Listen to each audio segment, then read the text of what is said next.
Good day and welcome to our People's Church at Home service. I'm so delighted that you're able to connect with us today. My name is Eugene Maswanganyi and I'm your host. Firstly, I'd like to offer words of encouragement to everyone going through any challenges or difficulties during this global pandemic. To those that have lost their loved ones, I extend my deepest and heartfelt condolences. The word of God found in the book of Proverbs, chapter 46, verses 10 and 11 reads as follows. He says, "Be still and know that I am God. I will be exalted among the nations. I will be exalted in the earth. The Lord Almighty is with us. The God of Jacob is our fortress." Please do not worry that God is blind to our tears, nor is He deaf to our prayers.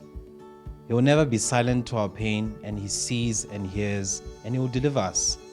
Right now, we are to start the offering message by Auntie Regina.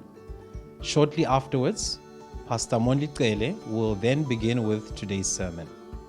Just a quick reminder, Pastor Mondli has introduced our theme for the year, and it's called Build to Last. We're excited and ready to learn more from this series. Therefore, without any further delay, let us prepare our hearts in willingness to receive well the word of God. Keep well in the name of our Lord and Savior Jesus Christ. Thank you.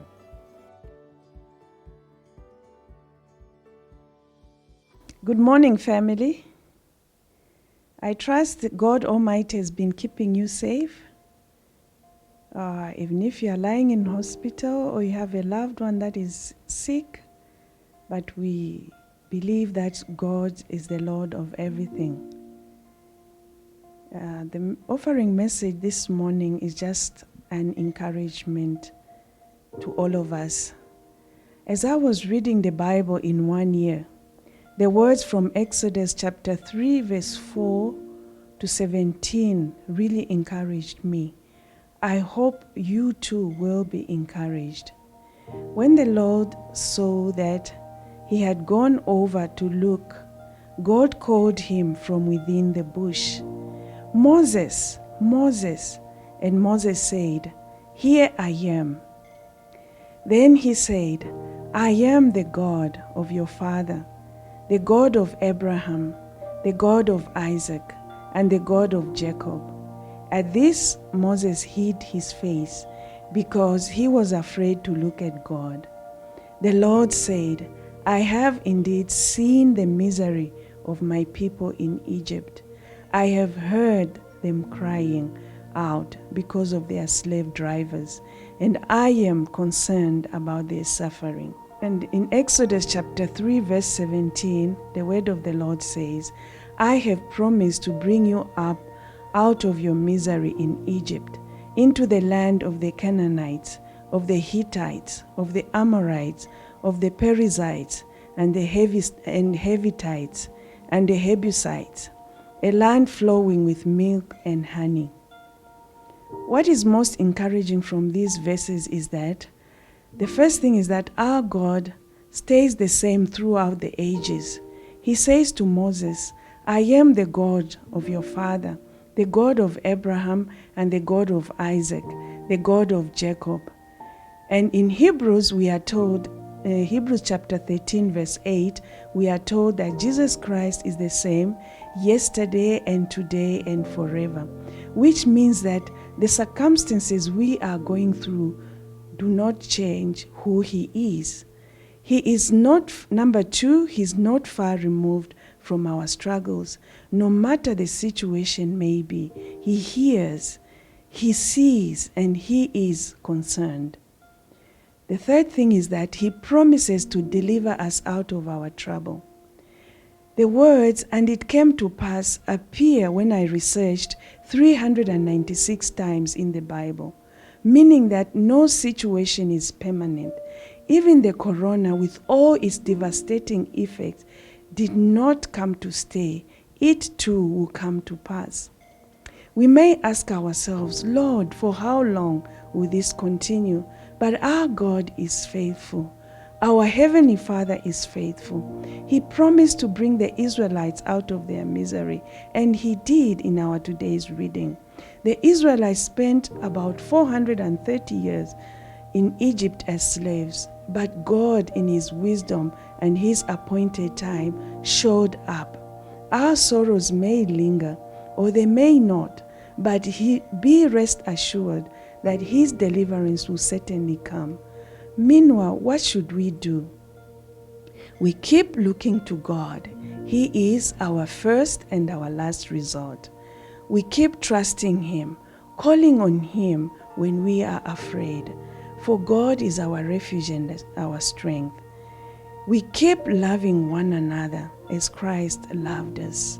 And finally, we keep giving our talents and our resources to the house of the Lord. Let us pray. O God, our Heavenly Father, we give you thanks and praise that you stay the same throughout the ages. Whatever you did millions of years ago, thousands of years ago, you still deliver us. You still do the same things that you did many years ago. Father God, we honor you and we glorify you that you care for us, that you see us, oh God. You see us, Lord, in our afflictions, that, Lord, you hear us when we pray to you. Lord, that you are concerned about us and that you promise that you deliver us even in our circumstances right now. Even as we prepare to give, mighty God, we just want to ask you to bless our tithes and our offering. We ask all this through our Lord Jesus Christ. Amen.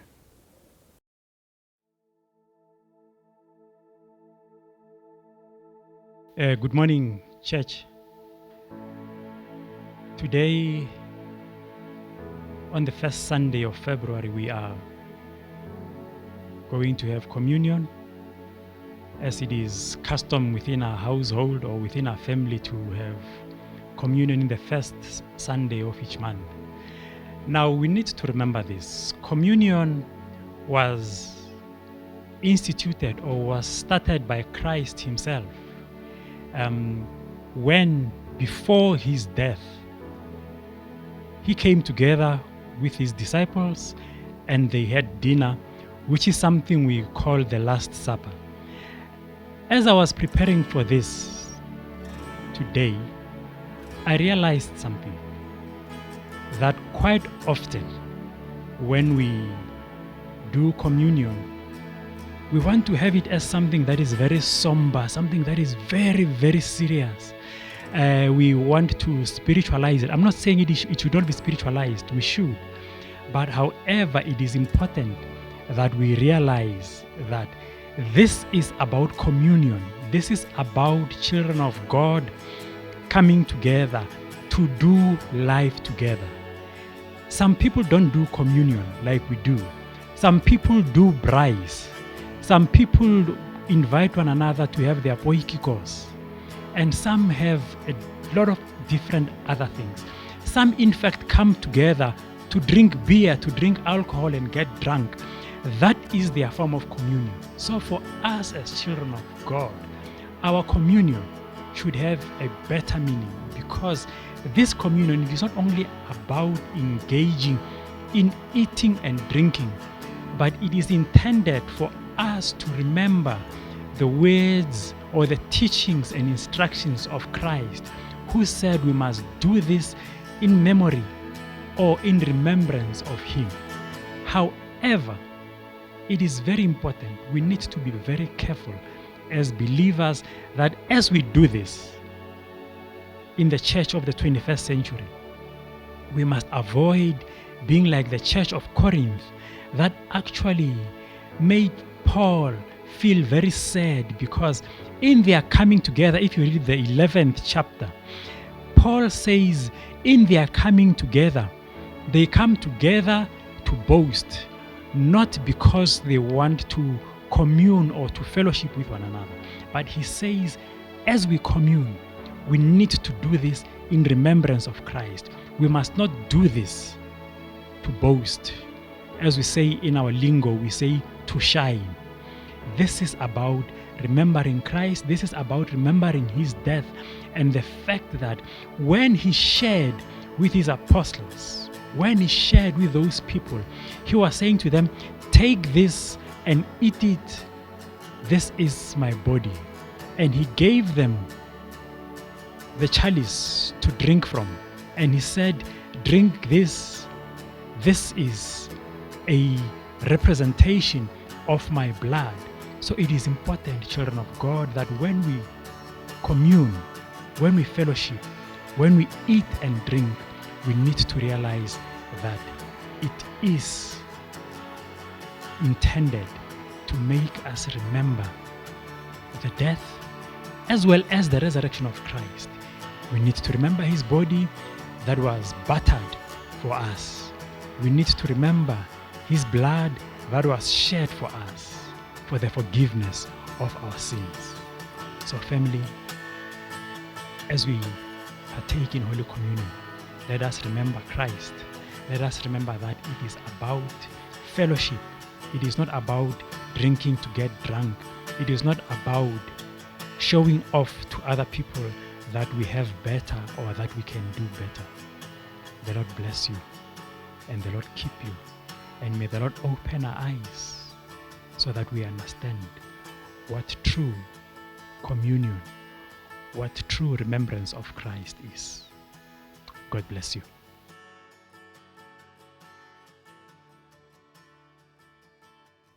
Good morning and welcome. So glad that you are able to join us again this morning or whenever it is that you are watching this. And so before we go into today's sermon, I just wanted to say that for those that are currently battling, the coronavirus and everyone who has been impacted and affected by the global pandemic and the virus, that you continue to be in our prayers. And if there's anything that we can do as a church and as individuals to just help carry the load and the burden, to be there alongside you and to assist you as you go through whatever it is that you are going through, that we are here and that you can reach out to us, you can let us know, and it will be an honor for us to come alongside you and to be there with you as you go through some of the difficulties that you are going through right now. And today, I just wanted to spend some time to unpack a little bit of the theme that we communicated during the week of fasting and prayer. And in case you were not part of those messages, the theme for this year that we are focusing on is Built to Last. And today, I just want to preach a sermon titled A Picture of the Church. And I believe it's going to begin to shed some light into what that theme might practically look like. And before we go into that as well, there is a video that we prepared, a very short video that we prepared in line with this, that I would like to show it to you now. And so let us watch that video.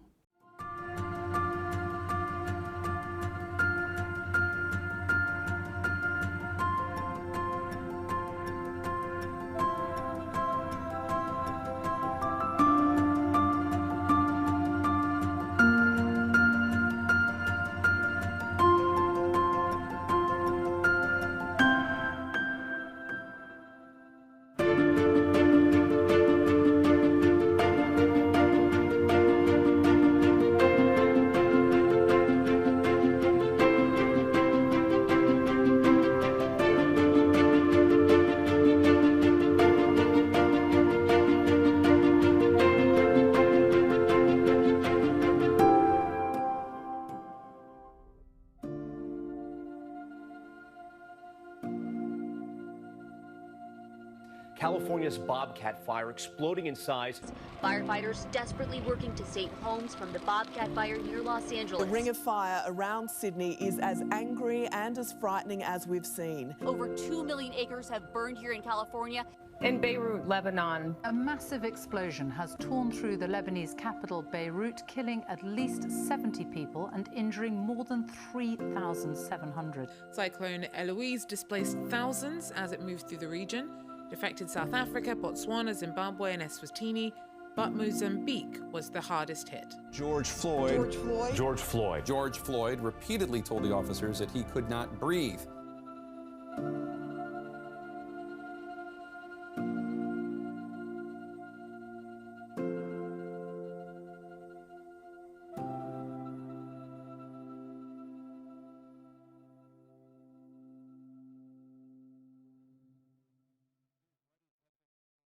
I think you will agree with me that the world is troubled on every side. And I believe that is why the world right now needs a church that is built to last, a church that is going to be there for the long run. And that is my focus for today. And if you turn your Bibles with me to Matthew chapter 16, from verses 13 to verse 20, that is a very interesting portion of scripture that we're going to try and unpack this morning. And this is what it says, Matthew 16, verse 13. Now, when Jesus came into the district of Caesarea Philippi, he asked his disciples, "Who do people say the Son of Man is?" And they said, "Some say John the Baptist, others say Elijah, and still others Jeremiah, or one of the prophets." And he said to them, "But who do you say that I am?" Simon Peter replied, "You are the Christ, the Son of the living God." And let me just pause right here and say a few things. This question that Jesus asked the disciples when he turned to them and he said, "Who do you say that I am?" I believe is the one question that is standing in front of each and every person who is alive. It's a question that demands an answer. And I don't think there is any other question in life that has more consequences than this one. Each person, think about it, each and every person who's alive today and each and every person who will live after us will have to, at some point in their lives, be confronted with this question and respond to it. Who is Jesus Christ to you? Who do you say that the Son of Man is? Is he just a good moral teacher, or is he something more? If he is the Christ, as Peter says, then you have to obey him as both Lord and King of your life. If he is just a good person who had nice sayings, who lived and died some time ago, then you can ignore him, or you can do whatever you want with him. But if what Peter said here is true, then this changes everything. Listen to how C.S. Lewis once put this same thing. He said, "I'm trying here to prevent anyone from saying the really foolish thing that people often say about Jesus. I'm ready to accept Jesus as a great moral teacher, but I don't accept his claim to be God. That is one thing we must not say. A man who was merely a man and said the sorts of things that Jesus said would not be a great moral teacher. He would either be a lunatic on the level with the man who says he's a poached egg, or else he would be the devil of hell himself. You must make your choice. Either this man was and is the Son of God, or else a madman or something worse. You can shut him up for a fool. You can spit at him and kill him as a demon, or you can fall at his feet and call him Lord and God. But let us not come with any patronizing nonsense about his being a great human teacher. He has not left that open to us. He did not intend to." And this, C.S. Lewis is very passionate about this. You can hear from the language that he uses, but it is that clear. Who is he to you? And that is a question that each and every person alive needs to answer. And the answer to that question has ramifications in terms of the life that you will live, has consequences in your life. If he is indeed the Son of the living God, if he is God in the flesh, then we must bow down to him. Then we must believe in him. Then we must give our lives over to him and live the kind of lives that he wants us to live. Or if he is not, the person that he said that he is, then he must be the devil of hell himself, or he must be a crazy man. But we can't just say he was a good person, he was a nice person, he was a good moral teacher. And that's what he says. And so I hope that you will, or you have already answered this question for yourself in your own life. And if you haven't, I hope that you take the moment and really seriously think about it, because this is a question that simply demands an answer. Each and every person has to answer this question for themselves. And it continues in Matthew 16 to say, and Jesus answered him. So Jesus turned to Peter and he answered him. He said, blessed are you, Simon Bar-Jonah, which means son of John. For flesh and blood has not revealed this to you, but my Father who is in heaven. And I tell you, you are Peter, and on this rock I will build my church, and the gates of hell shall not prevail against it. I will give you the keys of the kingdom of heaven, and whatever you bind on earth shall be bound in heaven, and whatever you loose on earth shall be loosed in heaven. Then he strictly charged the disciples to tell no one that he was the Christ. And so to say that there's a lot that is happening in this passage of scripture would be a major understatement. There is a lot, serious amount of stuff that is happening here. And I will not go into many of the controversial beliefs and some of the long-standing discussions and arguments that have taken place over the centuries on this passage of scripture alone. I will not focus on all of those things today because I simply do not have that time. But I will focus on what I believe is clear and what we can all agree about when it comes to this passage of scripture. Maybe one day we will get the time to unpack it, to get into each and everything that is going on. But I believe this is the part that is clear, that Jesus said, I will build my church and the gates of hell shall not prevail against it. And that is what I'm going to be focusing on for the rest of the time that we have here today. That Jesus said he's going to build his church. I think we can all agree on that. He is the one who builds this church. And so we're going to take a moment to just look at what that means. And the first thing is to look at that statement, I will build my church. And the first thing we can know about that is that Jesus is the one who builds his church. That is clear. That is the fact of the matter, is that Jesus Christ is the one who actually builds his church. And the apostles and the priests and the pastors and all of those kind of people, they come alongside the Lord Jesus Christ and come to partner with him in what he is doing, to be a part of that building of the church. But it is Jesus Christ who is building his church. And make no mistake, we do not come alongside the Lord Jesus Christ because he needs our help in building the church. He does not need our help. We come alongside because he has decided to invite us to be a part of what he is doing. Such an honor and a privilege on our part to be involved in what the Lord Jesus Christ is doing in the building of his church. But at the end of the day, make no mistake, it is the Lord Jesus Christ who builds his church. And it matters incredibly how we handle, how we deal with the church of the Lord Jesus Christ. It matters because the church is the body of Christ and he loves the church very much. I don't think that is an understatement. I don't think we can overstate that fact. The Lord Jesus loves his church very much. In fact, he laid down his life for his church. And if you read in Acts chapter 20, verse 28, this is when Paul is speaking to the elders in Ephesus and he is charging them. And this is what he says. He says, pay careful attention to yourselves and to all the flock in which the Holy Spirit has made you overseers, to care for the church of God, which he obtained with his own blood. The church is precious to the Lord Jesus Christ. Perhaps it is more precious than you and I can actually understand. He laid down his life for the church. He purchased the church through his own blood, which is what this verse is saying. And so this tells us and teaches us that the church matters to the Lord Jesus Christ. The church matters to God. We cannot just handle the church anyhow. We cannot just behave anyhow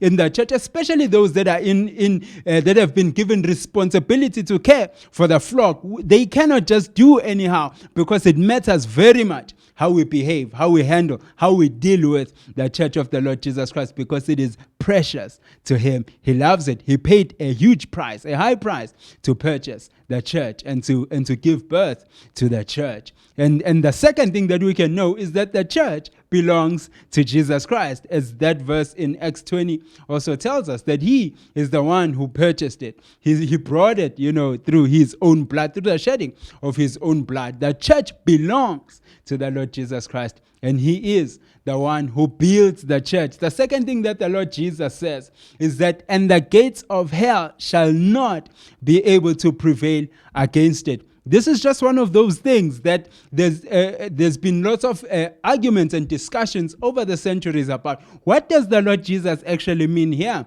But I'll just focus on what I think is clear, on what I think we can all agree. And the first thing is that Jesus prophesied the church. Just think about that for a moment, that the Lord Jesus Christ himself, God prophesied the church. He prophesied us. And this thing that we are all a part of, he actually prophesied it even before it took place. And the one thing that is very important, there's an important distinction that we need to make based on where we are in history and in our culture and our understanding of this thing that Jesus said he was going to build. And so the distinction that we need to make is I just first need to show you some pictures and ask you some questions on this picture. What is this a picture of? What is this a picture of? If you said that this is a picture of the church, I wouldn't blame you. It's something that I would have said not so long ago as well. But that is actually incorrect. That is wrong. This is not a picture of the church. This is the picture of the church. The church that Jesus was talking about is the whole worldwide body of Christ, which is a community of born-again believers and followers of the Lord Jesus Christ. The church is people, and it is not buildings. The church is not a day in the week. The church is not a time in a day, from this time to that time we have church. That is not the church. The church is the people of God assembled for a common purpose. This is just a picture of buildings belonging to a church. But this is not the church. The church is the people, the followers of the Lord Jesus Christ, born again believers of the Lord Jesus Christ. And this is why it is actually also not accurate or not correct to say that the church is closed right now, or even to ask the question, when will the church open? Why? Because the church never closes. The church buildings are the ones that open and close. But the church of the Lord Jesus Christ, it never closes. This is not just a technicality. This is a very important distinction that we need to make so that we can have an accurate understanding of what Jesus is saying here when he says, I will build my church. He's not talking about building buildings. He's not talking about sanctuaries and cathedrals and all of those kind of things. He's talking about the spiritual temple, the one that God dwells in through his Holy Spirit, which is the people of God, the believers and the followers and the born-again believers of the Lord Jesus Christ.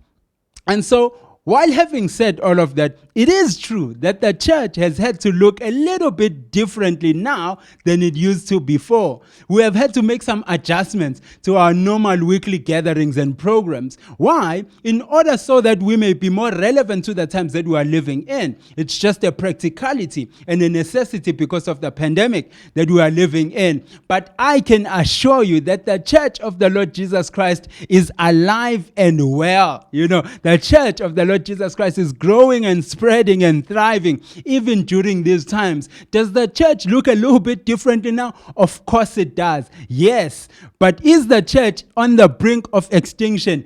By no means. Absolutely not. Nothing could be further from the truth. The church is well and healthy and alive. And when Jesus said he will build his church, I can assure you that he did not have something like this in mind. Neither did his disciples and those that were listening to him at the time.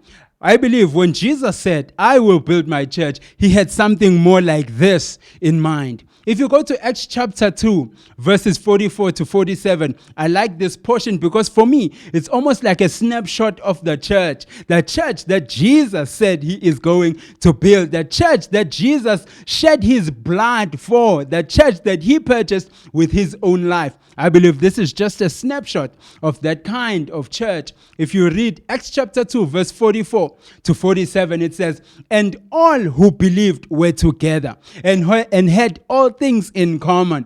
And they were selling their possessions and belongings and distributing the proceeds to all as any had need. And day by day, attending the temple together and breaking bread in their homes, they received their food with glad and generous hearts, praising God and having favor with all the people. And the Lord added to their number day by day those who were being saved." This is the snapshot. This is the vision. This is the church that Jesus Christ prophesied. This, the church of Jesus Christ, is a community of believers bound together by their common purpose and fueled by the love of God within them for one another. The church of the Lord Jesus Christ is a community which transcends all barriers. It transcends racial lines. It transcends ethnic lines, economic lines, and any other line that you can think of that divides us. It transcends all of those things. It is a community so radically different to everything around it that it feels like an oasis in the middle of a desert. It is a breath of fresh air in a world so polluted by sin and every form of evil. It is a piece of heaven on earth. It is a community filled with people who love one another with a love that is not from this world. That is the church that the Lord Jesus Christ said, "I will build my church." That's the church that I believe he had in mind. That's the church that he wants us to become. And last week, we had a very powerful and important message on the power of God's spoken word. You know, we're just reminded that there is tremendous power in the spoken word that proceeds from the mouth of God. And I was just thinking that even if something was going to happen, or if something could have, would have, or was supposed to happen, but just because he has said it will not happen, then because of that one thing, it will never see the light of day, because there is tremendous power in God's spoken word. What he speaks comes to be. You know, he calls things that are not as if they are, and just because he has called them, they become whatever he has called them to be. So now, just because Jesus said the gates of hell shall never be able to prevail against his church, guess what? They will never be able to prevail against his church. The church will always arise triumphant. The church will always remain standing because he has said it will. People can burn down or destroy church buildings, but no one will ever be able to destroy the church of the Lord Jesus Christ. Why? Because he has said so, because he has prophesied the church, and he is not a man that he should lie, nor a son of man that he should change his mind. If he has said it, he will do it. He has said the church will remain standing, and just because of that, it will remain standing. There is no amount of hardship that will end the church. There is no global pandemic. There's no persecution. There's no famine. There is no wildfires that will ever be able to put an end to the church of the Lord Jesus Christ, because the church of the Lord Jesus Christ has been built to last. It is not going anywhere anytime soon. And the last thing I want us to look at is the fact that the church is resilient. And if you look at the history of the church, you will agree with me that the church has faced more than its fair share of troubles. You know, in just the history of the church, evil empires have risen and they have fallen. But the church of the Lord Jesus Christ has remained standing more than 2,000 years later. It is still here. And one such empire was the Roman Empire during the reign of the emperor who was called Nero. I'm not sure if you know about him, but the church during that time did not have a good time at all. That was probably one of the worst times in church history, just in terms of the persecution that the church experienced when Nero was the emperor of the Roman Empire. And so basically what happened is that Nero blamed Christians for a fire that burned for a total of 9 days and destroyed about 2/3 of the entire Roman Empire. That fire was massive. It's very interesting because some people actually believe that Nero was the one who actually started the fire, but that is besides the point. So he blamed the Christians for that fire. And what followed after that is a period of intense persecution that I believe is unparalleled in all the history of the church. He tried by all means to stomp the church out of existence. He tried by all means to put an end to the Christian faith. He was at some point feeding Christians to lions during the gladiators, the games that they had there. And they would just feed Christians to lions. And then at other times, he would burn Christians as human torches to light up his gardens when he would have parties in the evening, just, for fun, just to light up and to create an ambience for his parties. He would light up Christians as human torches. That is some of the things that were happening to the Christian church during his reign, which was a very difficult and unprecedented time in the history of the church. But guess what? Despite all of that, the church continued to spread and to grow. And so it's very interesting because there's a gentleman by the name of Emilian Yaroslavsky. And he led a group that was called the League of the Militant Godless. And their main objective was to stomp out the Christian faith once and for all. And he is later quoted as saying, Christianity is like a nail. The harder you hit it, the deeper it goes in. And so needless to say, Emilian is dead and forgotten. And the church is still standing to this day. And let me end with this quote that I found from John Ortberg in his book, Who is This Man? This is what he says in the book. He said, famous people often seek to preserve their legacy by having others named for them. The Bible mentions various characters named Herod or even Herodias, who were intended to remind us of Herod the Great. On the day after Jesus' death, no one in the tiny circle that knew his identity was naming their new babies after him. But today, the names of Caesar and even Nero are used, if at all, for pizza parlors, dogs, and casinos, while the names in Jesus' book live on and on. Jesus said, I will build my church, and the gates of hell shall not prevail against it. And right now, I do sense that morale is a little bit down, is a little bit low in Christian circles because of what is happening. People are asking themselves, is this the end? Why is God not doing anything? When is God going to show up? And this may be the end of something. Let us be honest about that. But the truth of the matter is that it is not the end of the church of Jesus Christ. And even right now, if you can believe it, the church is spreading and growing. So let us take courage and keep the hope alive. Because Jesus said it, it is going to happen as he has said it. Nothing will ever be able to put an end to the church of the Lord Jesus Christ. We are part of something that is here for the long run. We are part of something that has been built to last. Let us pray.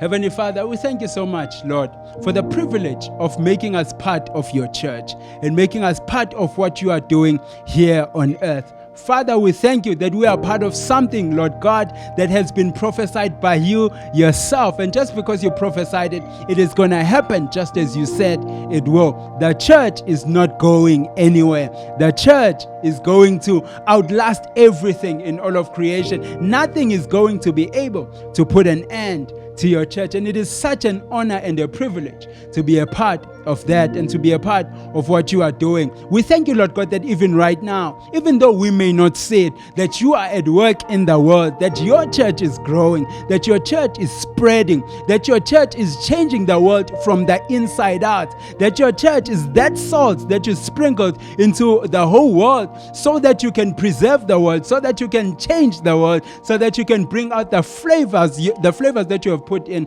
the world. The church is effective. The church is alive. The church is well. The church is not in danger of extinction. We thank you, Lord God. We pray that you can help us to fix our perspectives, to help us to fix our eyes upon the things that you are doing right now in the world, and that you may, our hope, Father God, inside of us may rise, Lord Jesus, because we know that you are in control. We know, Father God, that you are not worried. We know you are not scrambling. We know you are not pacing the room, but you are in control of everything that happens here on earth. We pray that you help us to trust you. We pray that you help us to be able to rest and to rely upon you and upon your word, even during these times. We thank you so much, and we honor you. We bless you in Jesus Christ's mighty name, now and forevermore.